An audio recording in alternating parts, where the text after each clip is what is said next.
กบเต้าเอาไปกบตัวมา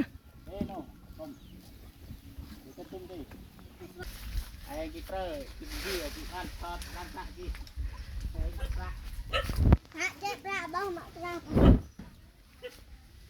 จะโอนเจ็บทองจะโอนเลยโอ้ยยี่ปุ่นใส่กระเตียวเลยนะไม่ดีเอ้ย